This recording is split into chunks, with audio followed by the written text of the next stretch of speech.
Hello mga kasari, magandang gabi po sa ating lahat. Ayan, natigil. Ano ba yung topic natin ngayon? So, ang topic natin ngayon is paano ba ako nakapag-iipon kahit na mahirap ang buhay. So, paano nga ba ako nag-iipon? Kasi nga, syempre, dahil nga mahirap, so minsan, yung may time na narudukot natin yung ating ipon. Kaya, ang parang ko ng pag-iipon is eto yun.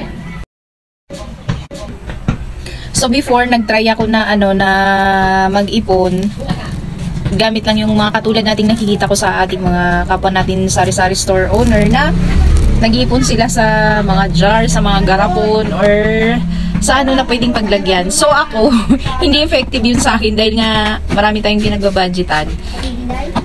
Wait lang. So ayun na nga, ano ba yung pinaka-effective ways ko para makapag-ipon ako? Kasi hanga ako dun sa iba na kahit maraming pinagbabudgetan is nagagawa pa nila talagang mag-ipon ng pangmatagalan. So ako, hindi talaga effective sa akin yung mga gara-garapon na yan.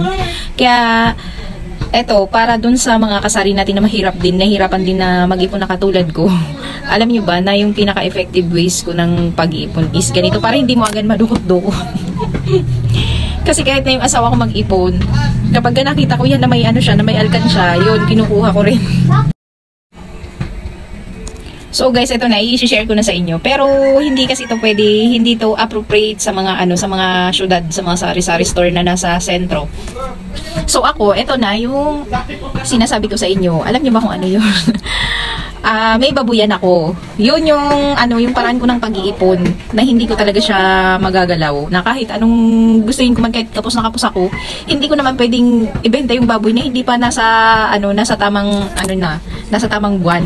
Kasi 3 to 4 months pwede siyang ibenta. So sa loob ng ng 1 to 3 months is hindi mo siya pwedeng ibenta muna. So kaya yun, doon ako nakakapag-ipon. Yun talaga yung ways ko ng pag-iipon. Kasi nga dahil mahirap yung yung buhay, maraming pinagbabudgetan, yun hindi mo talaga yun madudukot-dukot. So yun naman mga kasari is lang yun, pwede lang yun sa mga sa mga hindi gaanong matao, sa mga probinsya, pero hindi ko siya nire-recommend sa mga sa sentro. Yung mga kasari natin na nasa mataong lugar, hindi siya pwede. So ako naman, gusto ko lang i-share yung ways ko kung paano ba ako makapag-ipon. Kasi nandito naman kami sa probinsya, so wala namang problema. Minsan may mga nagre-reklamo pero hindi gaano kasi hindi pa naman dito masyadong matao. Wait lang po. So ayun, mabuyan talaga yung pinaka ko na para makapag-ipon ako. So hindi talaga effective yung aking yung mga lalagyan na yan. Kahit ano pa yan talaga pag ako kinapos, talagang tanggal lahat yan, yung mga nakatakip diyan, naka-tape. Tanggal yan kapag nangailangan ako. So kaya yun. So wait, ano ba yan? So ayan, duty tayo ngayon dito sa ating tindahan.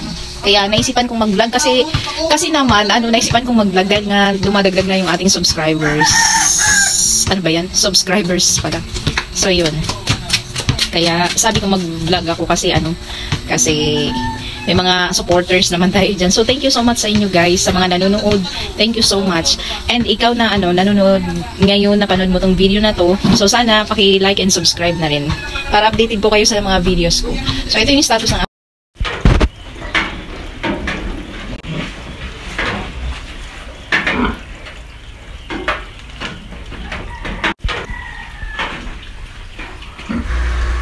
So, ito na guys, yung namin, yung aming babuyan. Ito, inahin din to. Pero, for monitoring pa siya. Medyo matagal-tagal tong bago mabuntis. Ito naman yung tatlong ready to, pangbenta na rin. 5 yan, na-dispose ko na yung 2 dahil nga sa pangangailangan ko. Pero, nasa, na rin naman yan, nasa tamang buwan. Ito is pa to, buntis na rin to, ang due date niyan mga February pa, mga nganak. So inahin din yan. And ito naman isang inahin din, ang due date niyan is December. So and ito naman ay nanganak siya ng 17, yung isa patay kaya 16 na lang. So ito, dito talaga ako mga kasari nakakapag-ipon. Kaya nag-invest talaga kami ng ganito para makapag-ipon kami. Kasi kung saan-saan na kami So yun guys, yun talaga yung paraan ko ng pag-iipon dito sa aking sari-sari store. Kaya nakakapag-ipon ako kahit papano. Kasi kung cash talaga yung iipunin ko, ay naku, talagang hindi ako makakapag-ipon. So, sa inyo, alam ko iba-iba tayo ng pamamaraan ng pag-iipon. Kaya ako, ito naman yung pamamaraan ko ng pag-iipon, yung pag-aalaga ng baboy. So, yun lang muna mga kasari. Bye-bye sa inyo. God bless. Thank you sa panonood.